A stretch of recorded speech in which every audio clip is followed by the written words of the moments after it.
Alright, so you guys are here for my impressions on iRacing. Okay then, so here's the gist of it. It's the best. Alright, video's done. See you guys later. Now, in all seriousness, for me, it's the best racing experience, bar none. And I have played Race Room, R Factor 2, Automobilista, Assetto Corsa. Now, for all you haters out there that are already getting ready to slap that bloody dislike button, look, I love all these sims, okay? I do race them all from time to time. But, and there's a big but, when I need to race at any given time of the day, week, month, I always go back to iRacing. Let me start by stating the obvious. When you sign up to a league for any of the sims mentioned, you are going to have a very good experience.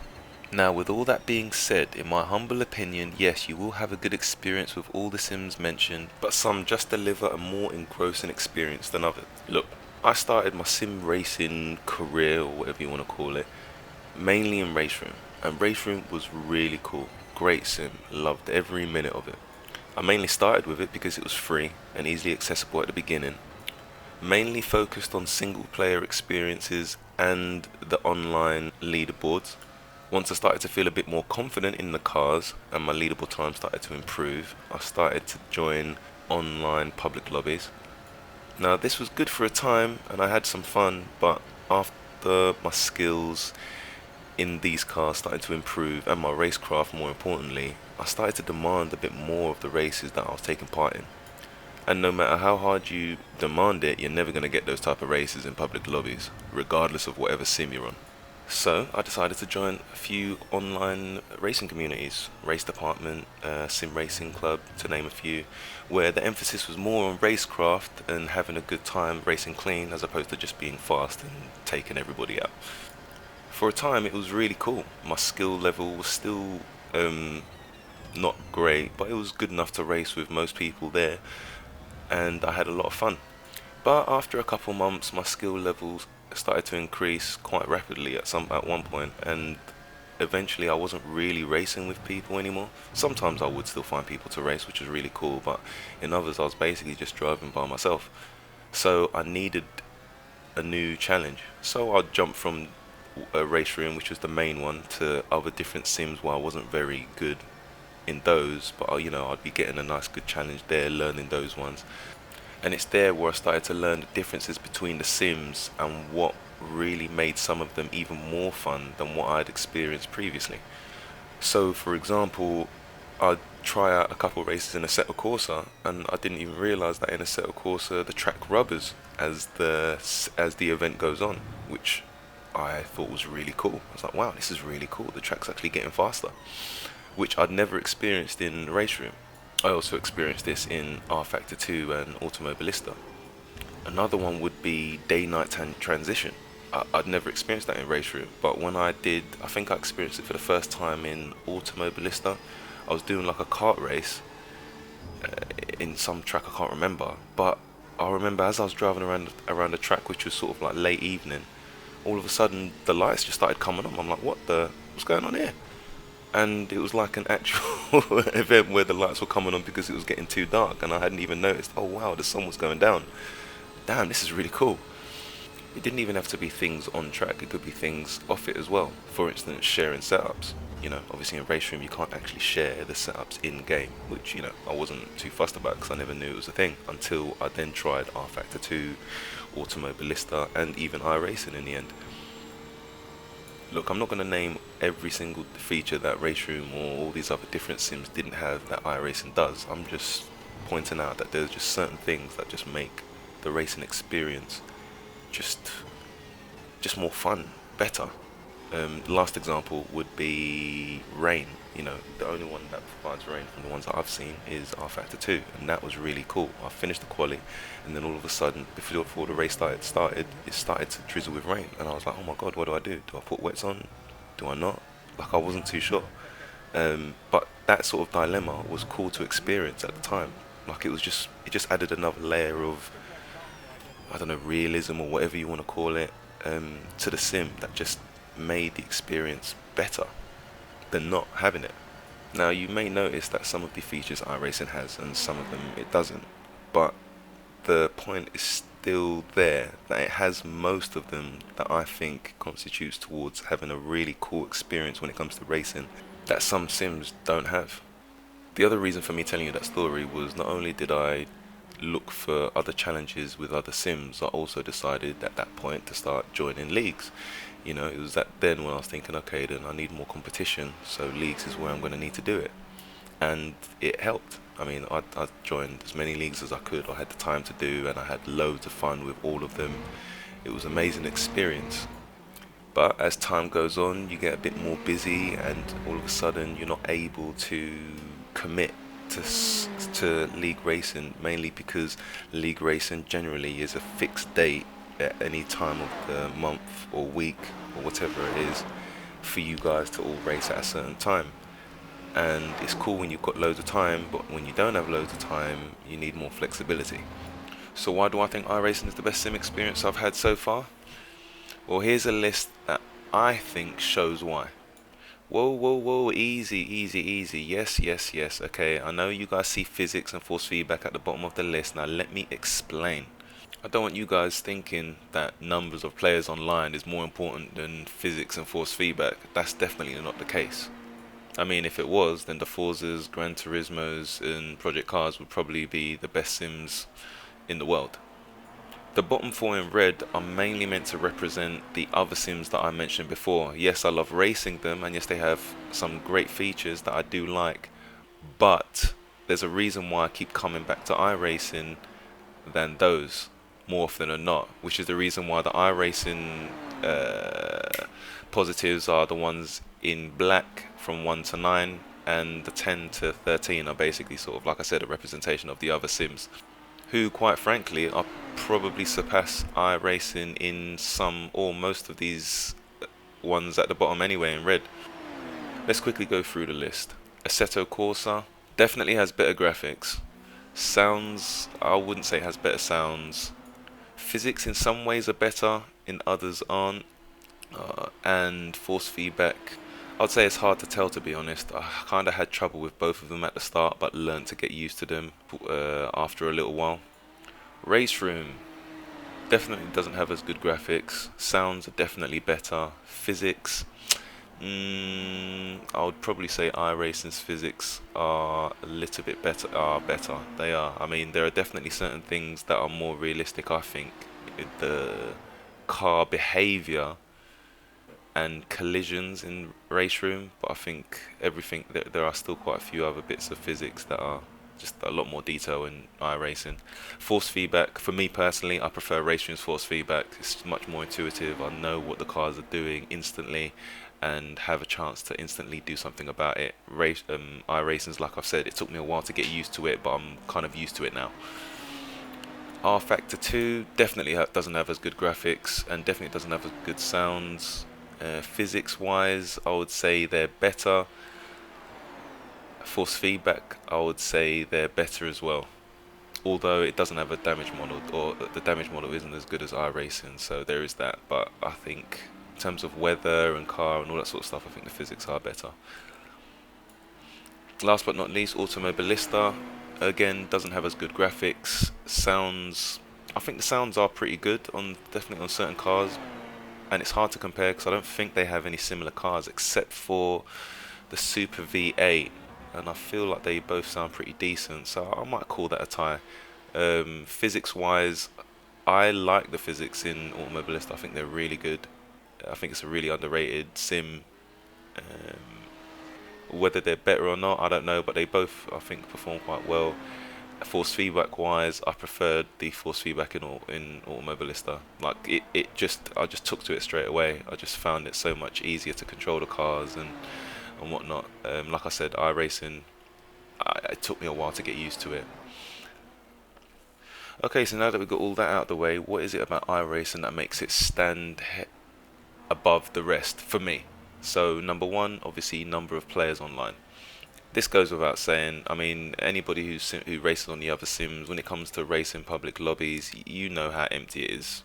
I mean, when I say empty, don't get me wrong, you'll have more people when it comes to the peak hours of, like, say, 5 to 9. Yeah, you will have more people, but you'll definitely by far have a good 5, at least 5 to 10 times more people on iRacing, and it's yeah, there's just way more. There's just way more. There's no competition here. It wins hands down.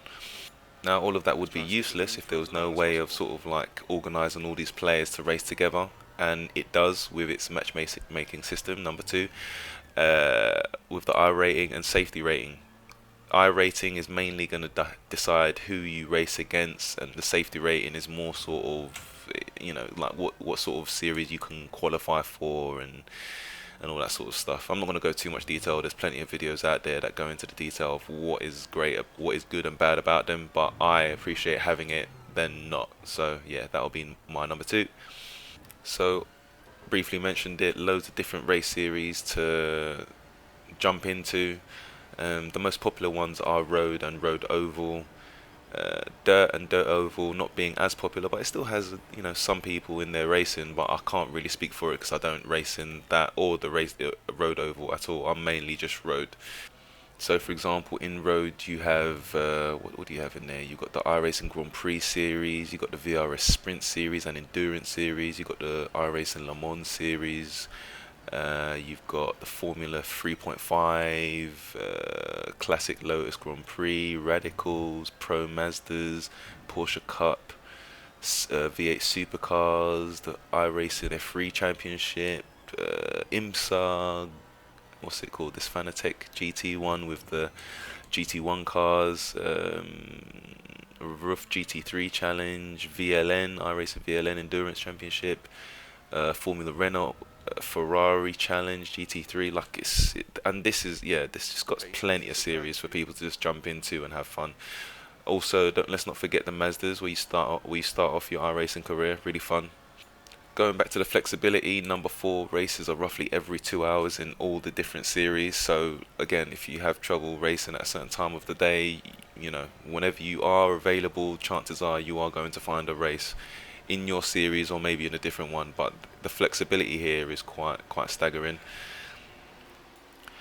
At number five, the tracks. They are by far the best tracks in all the sims that I've ever raced on or tried, including all mods and all official content and everything. I mean, all these other sims that I mentioned, they all have their own good renditions of these sims, of these tracks, and some of them are really good to the point where I'm like, you know what, I can't really tell that difference between the laser scan version in iRacing and the modded version or whichever one that they provide. But more often than not, I'd say 95% of the time, the iRacing's version is just better. Uh, you know, so there's that. Like just hands down better.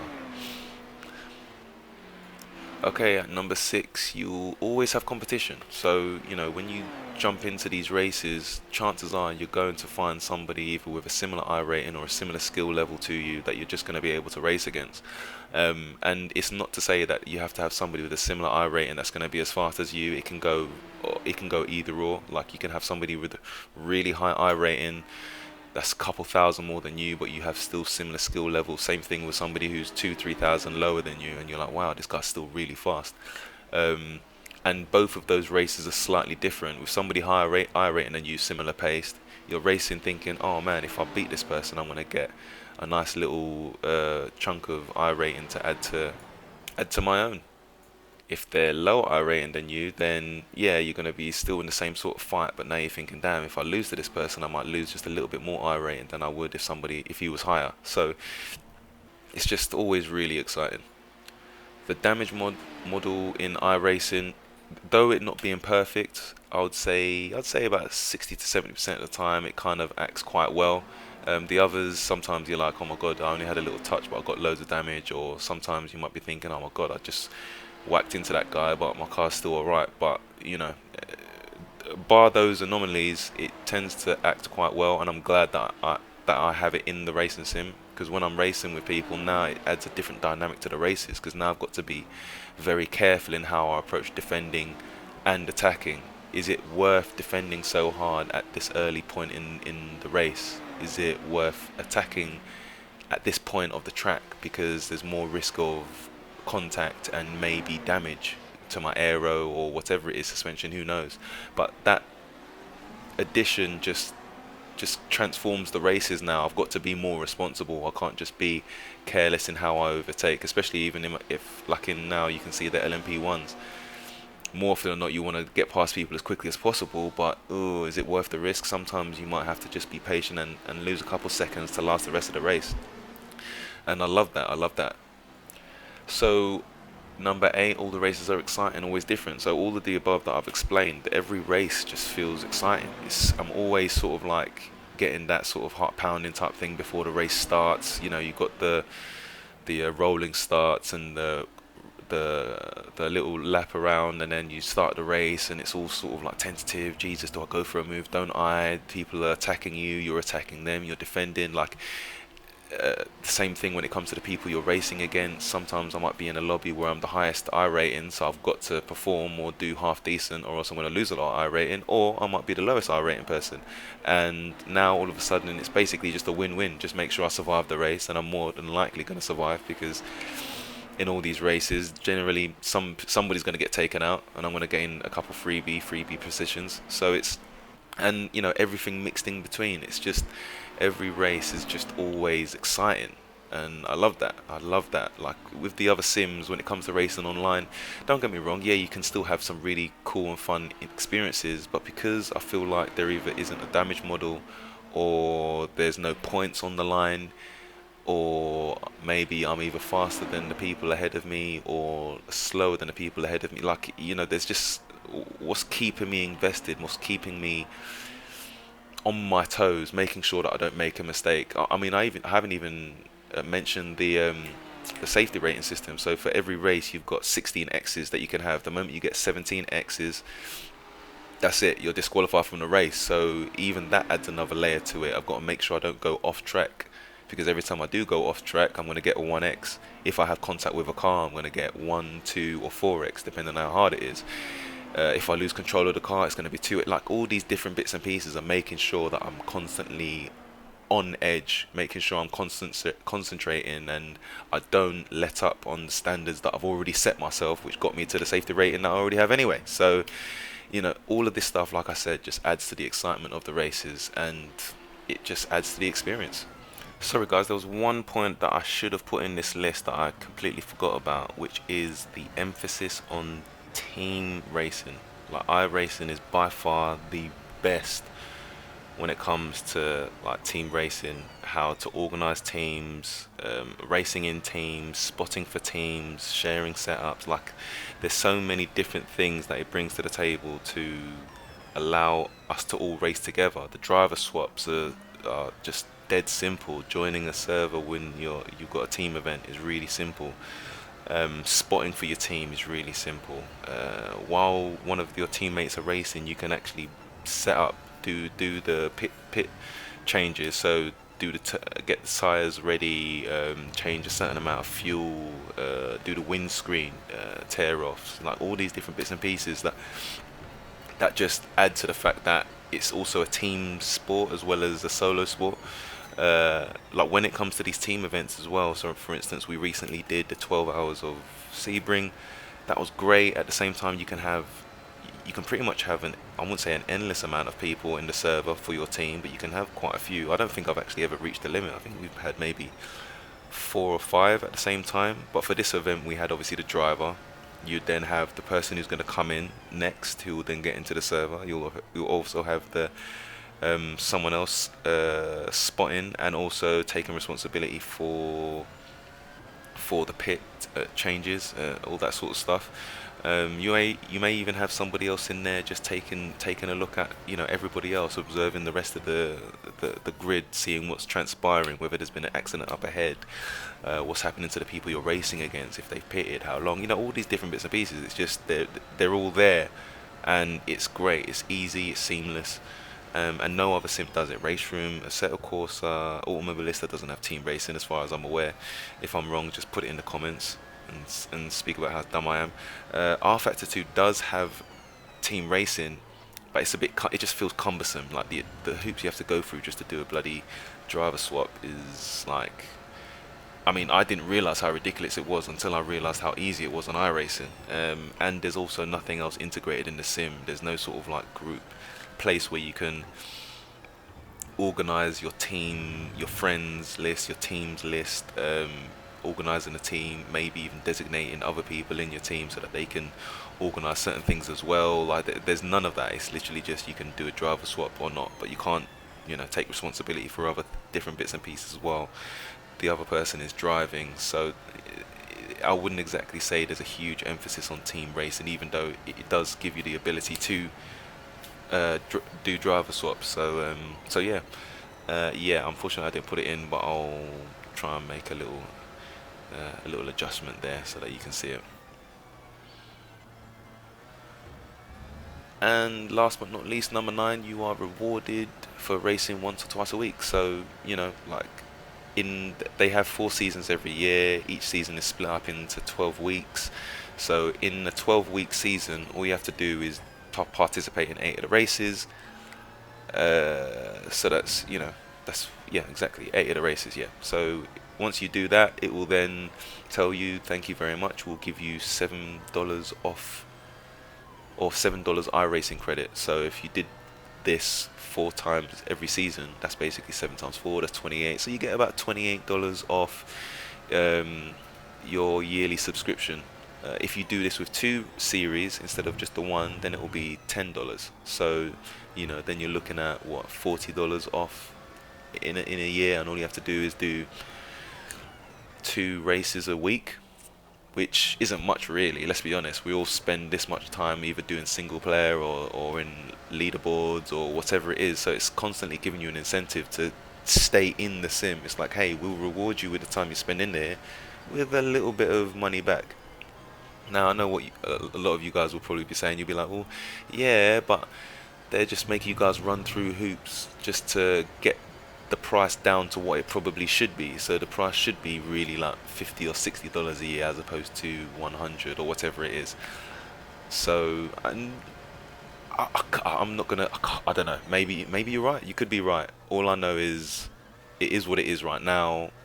I get what I get for racing in the sim, and it adds another layer to just spending more time. I am invested. I think somebody said recently about, people are quite defensive about because they're so invested in the sim. And to be fair, it's true. And iRacing are smart to try and get you to be invested in their sim. Whereas with the others, if I'm not part of a league, I don't feel that same sort of investment. It's like I've got thousands and thousands of hours in all these different sims, especially Race Room. I think I've got like 3,000 hours in it. That's a lot of time. But in that time, I look at my account and I'm thinking, well, I haven't really gained or earned anything special, really.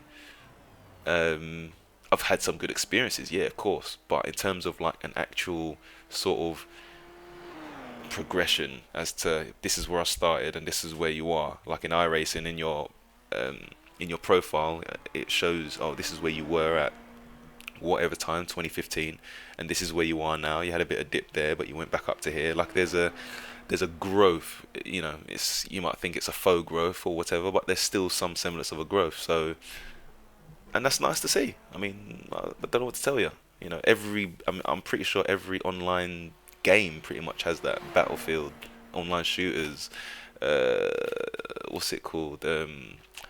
What are those other ones called? Role-playing games. I played The Witcher. It has the same sort of thing. You invest your time in it, you get better, stronger as a player, or you get a certain number, and you get to earn to fight against other stronger monsters or better opponents in an online shooter. Like it's just standard, really. But I'm surprised the other sims don't really have something similar to it, and I feel like it's a good way of like getting players more invested in the sim, because at the moment the other sims kind of feel a bit throwaway. Like, not to say that they're not good and they don't have things to offer. It's just sort of like, yeah, they've got good things in there, but there's nothing really holding you there to spend your time there. Whereas iRacing kind of does. So, I mean, say what you will, but I personally think that's an addition, and I'm always looking for the other sim to have like reasons to get me invested, but they don't. I'm always sort of like, oh, when's iRacing back up? So, unless it's a league. If it's a league, I'll be invested in whatever sim it is. But if it's not, it generally tends to be iRacing. So next up, all that there is to talk about is the negatives. Now I've already spoken about the fact that, look, graphics wise, I think it's good. It's not the best, but it's still good. Sounds wise, it doesn't have the best sounds, but they're still good. Physics wise, I think it has good physics. There are definitely some times when the physics goes haywire, and I'm like, okay, that's a bit weird. You'll hit into a wall and you'll just stick to it, or somebody will hit you and you'll just fly into the air.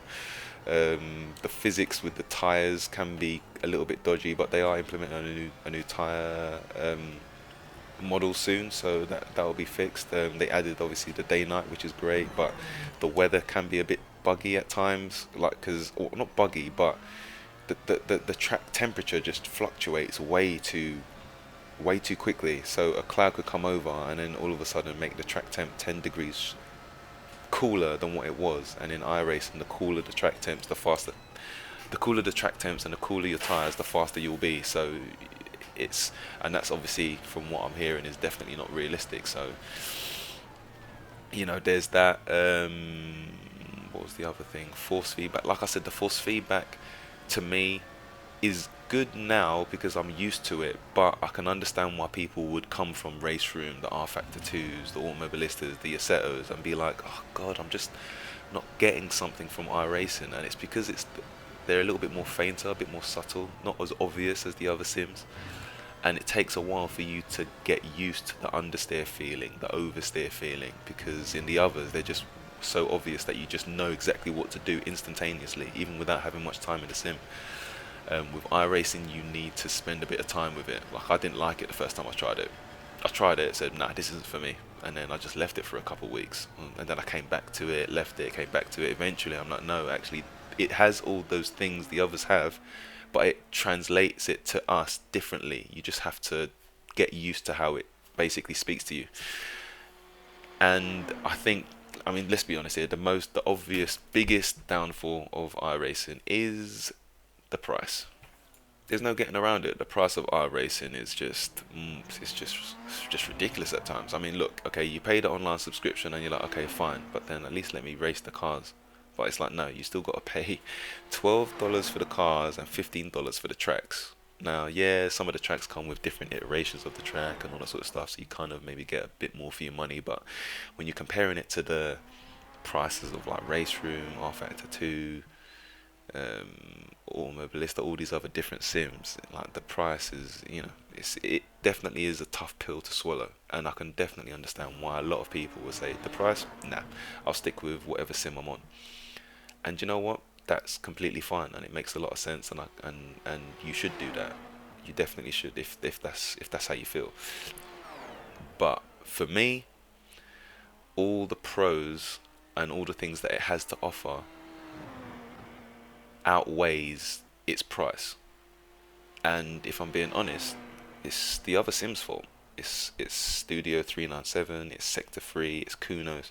All of those guys dropped the ball, because if they were offering a similar product for either less price or free, I wouldn't be on iRacing. But it's because of all those things, all these things in black that I've named. All the other sims don't do them, or they do one or two of them to a varying degree, but not as good as iRacing. And I mean, let's be honest, we're all here to race, and iRacing allows me to race with the most flexible times, with the best competition that I can race at all year round. So that's it. you know, I mean, I've raced on race rooms, public lobbies, Assettos, R Factor 2s, Automobilistas, and they're good, but I hardly have anybody to race on there. There's not that many. The numbers just aren't there. The numbers aren't there, and there's not really a sort of like progression system that's making me earn anything in the sim. So there's nothing keeping me there either. So I'll buy a new car, try it out for a couple of days, for a couple, for a little bit of time, and then that's it. Like, I'm not earning anything with the car. I'm not like earning stages like badges or levels or whatever it is. I'm not earning the right to, like back in the day, like in the single player, you'd race, and then the better you get, or the more you earn in the game or the sim, the more cars you earn. So like that's the feedback loop. The more time you spend, the more cars you get to drive. The more cars you drive, the more time you're spending, the better you're getting, the more cars you get to drive, the more tracks you get to, do you know what I mean? Whereas now you can buy them. So what is keeping me in it if I could just buy everything? Well, I would say it means that I need to earn something. I need to feel like I'm earning something in your game or sim that keeps me invested. And at the moment, iRacing is the only one that does that. All the others just don't do it for me. So I'm really, really sorry that this has gone on for so long. I tried to keep it under 10 minutes. That failed miserably. So, but yeah, I mean, this is the reason why I mainly race on iRacing, and this is my impressions on it. Like, it's after a year in it, it's been great. I just haven't. I mean, you guys have noticed in my YouTube channel.